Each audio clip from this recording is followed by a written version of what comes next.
Oh, I went down to the river, but the river was dry. Oh, I went down to the river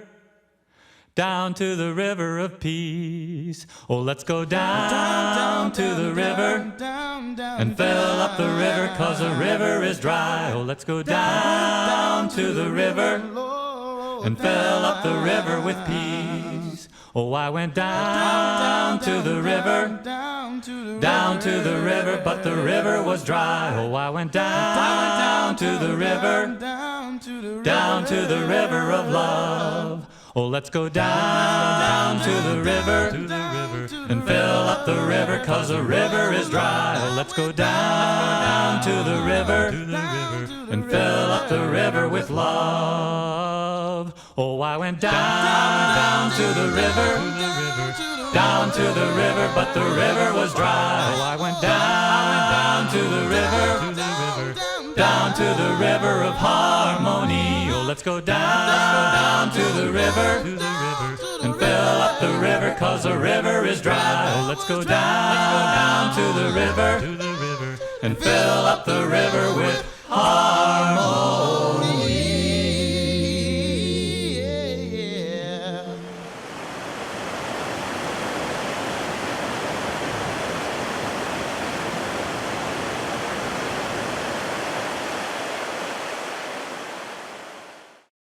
Hello, I'm Paul. I'm from Lübeck in Germany, and I decided to do a year of voluntary service at the Snowcap Food Pantry in Portland, Oregon. I want to feel like I'm making a difference and that my work has an impact, and I think Snowcap will really provide that to me because it's just a very large organization and has been serving the community for a long time, and sounds like something that I really want to support and be a part of. And just an organization that really makes a difference in their community and cares about everyone. Yeah, I met a couple that were from Pennsylvania that were doing the journey as well, and they told me about the Brethren Volunteer Service and how they helped them with organize the visa and to set up their long-term stay in Japan. So I had spent a month at the same place, Asian World Institute, and I wanted to go back to serve for a year, especially when all the participants came from all over the world, because we were there in February when it was just sort of in between when people left and when a new group were going to come in. So I wanted to be part of the organized chaos, as they would say, of having all these different nations come under one roof and to live together, work together, and to learn and support each other. So intentional community living is really what attracted me to the whole mission there. My name is Anton. I'm from Germany. I'm from Offenburg. It's in the southwest of Germany. And this year I will do a voluntary service with BVS, and I'm serving at Snowcap in Portland, where we'll have a food pantry and where we also have clothes to give to the homeless people, and we help them if they need help at any stuff. I'm happy to be here and to have the experience in another culture, a different culture from Germany. And in Snowcap I hope to meet other people with another backgrounds, with another culture backgrounds, and I like to work with them. And the main reason is I like to work with the people who need this help, like the homeless people who come to Snowcap to need their food, to need help, and I like to help them, try to help them, and also maybe to learn from them, because I think a lot of these people have a very long life story, and I'm very interested in this stuff, very excited. So Brethren Volunteer Service is a service agency of the Church of the Brethren. You don't have to be Church of the Brethren to join, but we do long-term service placements, so usually for a year, sometimes for 2 years, and those service opportunities are in the United States and abroad. And so we connect people who want to serve, who want to volunteer, with projects who are doing great things in the world. So the projects that we have link to one of our BVS goals, and those goals are caring for creation, working towards peace, caring for human need, and advocating justice. And so all the projects that we work with are doing one of those 4 things. And so we link volunteers who want to serve with one of those projects around the world, and then you just get to go help out with these amazing organizations, and then also have a transformational journey of your own, I think, during that time as well. Ooh, so I think it was partly the pandemic, because in the news you saw so many bad news, and you saw how people all over the world were suffering. And now I, of course, realized that I was privileged. I lived in a house, I was able to go into my garden, I had my private space. But of course, I also had to see and realize that there were people who didn't have the chance to, for instance, have their own room, do homeschooling, and so on. And so I just wanted to give something back afterwards, and I wanted to also do something against the bad feeling I had, because I felt like, oh, everything is turning bad and I just have to serve. So yeah, I feel like I can make a little difference and change the world for the better. So orientation is 9 days, 9 to 10 days, which is a little different than what it was in the past. In the past it was 3 weeks. But because of COVID, that made a shift. We do some pre-placement processes now where we match volunteers up with their project beforehand.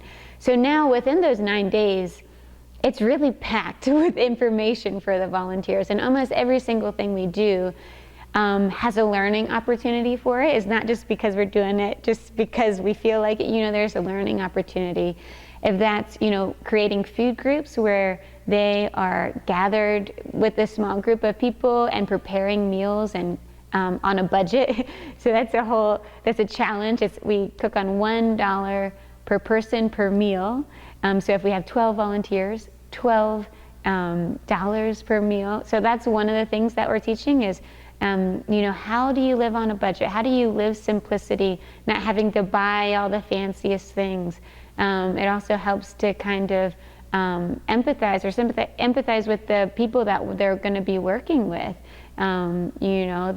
It's difficult to eat healthy on a small budget, and it takes consciousness and intentionality to do that. So everything from how do we cook, has a purpose. Then we have sessions like you're talking about where we were talking about resilience this morning and dealing with stress. Later in the week, we'll have a talk on vocation from Ben Baer, he's calling in. We have a talk about conflict from Greg Davison-Levizakovich coming in. Volunteering well from Kayla, she's going to be calling in. So we have some guest speakers zooming in. We also do sessions as a group just with the staff. We lead things about personality and how do we work together with different personalities. We talk about our faith journeys and what that's looked like. Leading, all the volunteers have an opportunity to lead devotions and kind of lead the group and helping to facilitate different things. And so I'm sure I'm missing some, but we try to give practical skills of things that would help them in their volunteer year. So we also talk about safety, and we're going to be going to Seattle for a day just to experience what it's like in a city, because a lot of the volunteers come from rural areas. We have a lot of volunteers from Germany who come over as well through a partnering organization called Irene. And a lot of them haven't been in the United States before. And so while being at camp is great and really nice, being in a U.S. city can be completely different. So we'll go have a city day and we'll debrief it afterwards and talk about the things we saw or things we learned. So there's a lot of learning opportunities and a lot of time for reflection, a lot of time for group discussion to talk about things. And it's really a safe space for people to come together and then hopefully to feel supported so that when they go off into their projects, they can continue that relationship together. And we do monthly support calls for a volunteer. Now that we have Zoom and things like that, we jump on a call about once a month and we say, okay, if you want to come play a game with us or have a conversation, we check in that way. But many of the volunteers, especially when they're in the same orientation, continue chatting long after just the orientation. They get to stay in touch and support each other. So it's just a great bonding opportunity too, above everything else. So BVS started 75 years ago at annual conference of the Church of the Brethren, so our annual meeting. And one of the really neat things about it was that it was the youth of the church that were really excited about this opportunity to serve and to do better in the world. It was right after the war, and so I think there was just a movement of, okay, how can we make the world a better place, but by sticking to our church, their brethren values, especially of peace and just service and really being the hands and feet of Jesus. And so they came to the floor of annual conference and said, okay, we want to start in Brethren Volunteer Service. I think it's so neat that it started from the youth. And that's who really started this movement 75 years ago. One of the people who know the most about BVS history is Jim Lehman. Jim has been a big supporter of BVS for many, many decades and many different roles.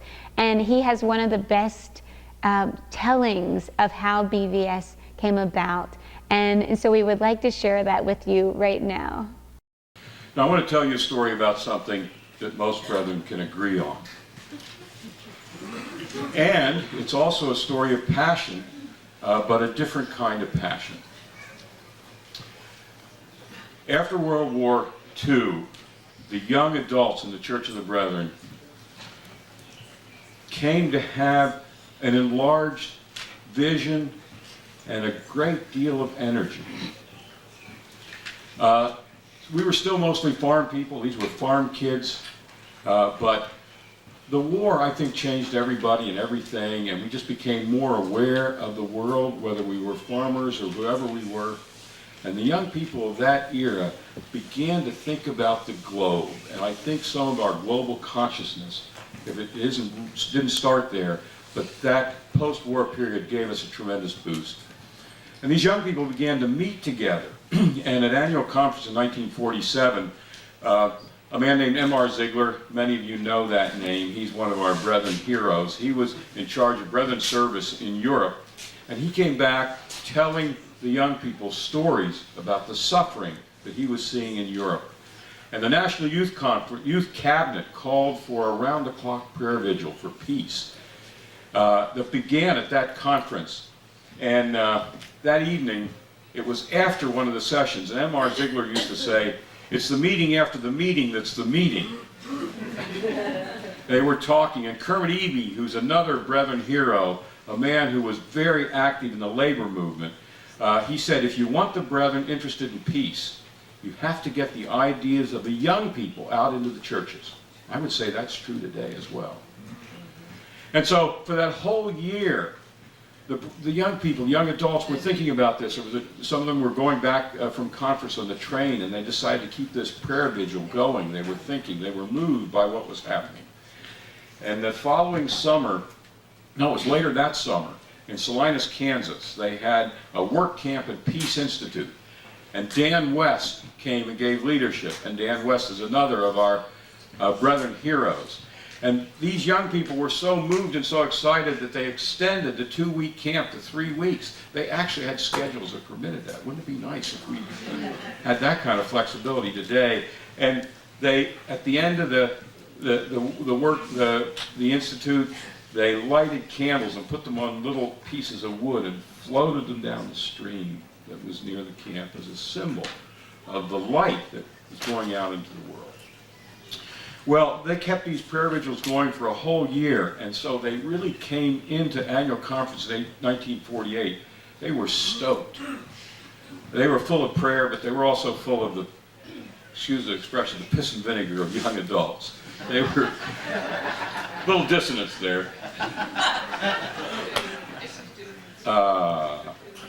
They began to meet at conference, and they began to cook on an idea. Now, Dan West was in the background. We all know that Dan West was somebody who was stirring things up, and he was like a Pied Piper. Young adults of that era, those who are still living, and many of them are, just talk about Dan West's magnetism and how they followed him. And one of the people who was involved in those discussions was a woman named Alma Moyers. Alma Long is her name, her married name. And she's still living. In fact, she'll probably be at conference. And she is a spirited lady.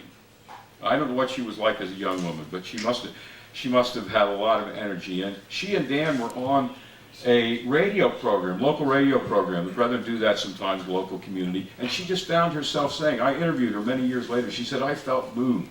She said, I told the radio interviewer that the young adults were going to do something at this conference. And they had not yet formulated their plan. And they continued to meet and they continued to pray. They had a prayer vigil every morning. And they decided to bring to conference a proposal for a volunteer service program for young adults. Now, the idea was not completely new. Brethren had been doing volunteer work for a while, but the idea of a program especially for young adults was a new way of conceptualizing service, and it was fueled by what was happening in the world. Now, you have to know, those of you who are Brethren know this, but those of you who are not who have never been a part of the Brethren way of making decisions, do you know how things come to annual conference? They start at least a year and a half before. And they have to go through often a congregational decision and a district decision, and then they come to standing committee, which acts as a gatekeeper for annual conference business. Now, occasionally a Brethren group or a Brethren agency can bring a query to annual conference directly through to standing committee, but that's fairly infrequent. Generally, it has to go through this process, and an item of business never comes to annual conference floor without going through standing committee. And it never comes to annual conference floor without being on the agenda several weeks or months ahead of time. So these young people wanted to do it now. So they appointed a committee to go and talk to the moderator. And this is getting toward the end of the week. This is Saturday morning. Saturdays, in those days, the way conference was done, Saturday was the last day of business, Saturday afternoon, morning and afternoon. And the moderator of conference that year was a man named Calvert Ellis. Now, I knew President Ellis many years later. He was the president of the college that I went to. And he was a fine man, and he was an open-minded man, but he was a person who went by the book. He saw the value of good procedure, and he followed it. And the young people came to him, and Alma told me, she said, I was afraid, because in those days, people really looked up to college presidents. We still do, but not quite as much. And they brought this proposal. Now, Dan West had coached them a little bit about how to approach it, and she was one of the people, this young woman in front of this patriarchal man. And amazingly, he didn't immediately say no, but he made it clear that it was going to be probably unlikely. But he had a conversation with the other officers. Paul Bowman, who was also a college president, president of Bridgewater right here, and Paul Robinson, who would eventually become president of Bethany. They were all men, unfortunately. In those days, there weren't any women up on the podium yet. In fact, in this particular situation, a woman's point of view would have been very helpful. But one of those men, and Paul Robinson remembers that he said it, but other people say it was Paul Bowman who said it. Doesn't matter. One of them said to Calvert Ellis, Brother Ellis, I really think you need to listen to the young people on this one. And if there was ever a moment when the Spirit moved in the Church of the Brethren, it was right here, because Calvert Ellis broke procedure and said to the young people, I will allow this item to come before conference this afternoon. And he worked out a signal with the young people, and it was decided that a young man named Ted Chambers would make the speech, and another person, a young woman, that was a good thing, I thought, Charlotte Anderson would also make a speech, but Ted would put the motion into play. Now you have to know that Ted was only 4 feet 8 inches tall. And so Dan West found an orange crate. Calvert Ellis gave the signal, and Ted Chambers walked down the aisle carrying his orange crate and set it up in front of the microphone. You know how the microphones are in the aisles of annual conference. He climbed up in the orange crate, and everybody's laughing. And he said, by the way, I am 22 years old, because he looked like about 13. And then he gave a powerful speech and put the motion into play. We started recording annual conferences in 1949, so we don't have that speech. And everybody I talked to, I interviewed Alma, I interviewed Paul Robinson, none of them can remember what he said. Which is probably a good thing, because you mythologize moments like that, which I'm doing right now, and you make them to be powerful because they say something to you about who you are as a people. And then Charlotte made her speech, and the discussion happened, and the vote was taken, and it was a unanimous vote. When was the last time that happened? And the young people, the young adults were all grouped up at the balcony, and they were so delighted they broke into applause. In those days, you never applauded during annual conference business. But the whole body was filled with the enthusiasm and excitement of these young people. And one of them, a man named Edson Sowers, some years later said, it was as though we took conference by storm. Now, is there something in the Bible about how the Holy Spirit is the wind? And Alma told me, she said, it was like Pentecost. And another amazing thing, that was in the summer. By September, the program was up and running, and the first unit met. Now, when was the last time we put something into action in 2 months? The last thing I want to say is that one of the people who was in that first unit and who later served as training director and also as director of BVS was a man who was a great lover of Song and Story Fest and would come every year that he could. And he's not with us this year because he passed away just a few months ago, and that's Rodney Davis. And I think maybe Rodney's family is the best represented family here. And I just felt that we needed to remember Rodney because he loved BVS. And he was in that first unit. He was one of those enthusiastic young people. And I love to tell this story. I love to tell it to young adults because we really can do things. We often feel like there are impediments in our community of faith, but they're more in our mind than they are in reality. It really is possible to have a vision. BVS has been something that's kind of been a possibility for me for quite some time. I have 2 aunts and an uncle who served in BVS. My grandmother served in BVS. And growing up in the Church of the Brethren is something I always heard about, and I heard many stories of people whose lives were changed and who got to change other people's lives in the process. And so it's always been in the back of my head as a possibility, and then getting to the end of college and trying to figure out what I wanted to do. And I said I was a computer science major, but wasn't sure if I really wanted to go into the tech industry and get a job there. And I knew that something I definitely wanted to do was serve and volunteer and try and help make the world a little bit of a better place. So for the past year, I was at Ferncliff Camp and Conference Center just outside of Little Rock, Arkansas, a place where there's a summer camp, but also a lot more.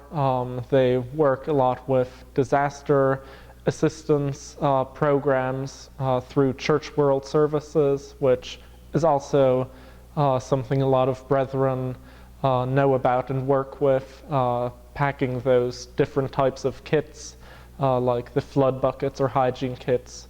So I really got to work in a lot of different areas while I was there at Ferncliff. It was a great place. And now I extended my year of service for another about 3 months, and am traveling and doing different media projects. I was at NOAC, the National Older Adult Conference, and was on the press team there, which was a lot of fun. I did some work around Elgin, just whatever I was needed for kind of at the office. And now I'm here at Orientation, helping out, taking pictures, but also just being there as a support person. And next I'm headed to the Brethren Disaster Ministries, first to New Windsor and then to their sites in Kentucky to, again, do some media work and also help out. I just recently completed my BVS year at Corrymeela Community in Northern Ireland. I decided to do BVS partially inspired by my mom, who did BVS in 1982. She went to the Peace Museum in Chicago, and it was really foundational for the start of her career.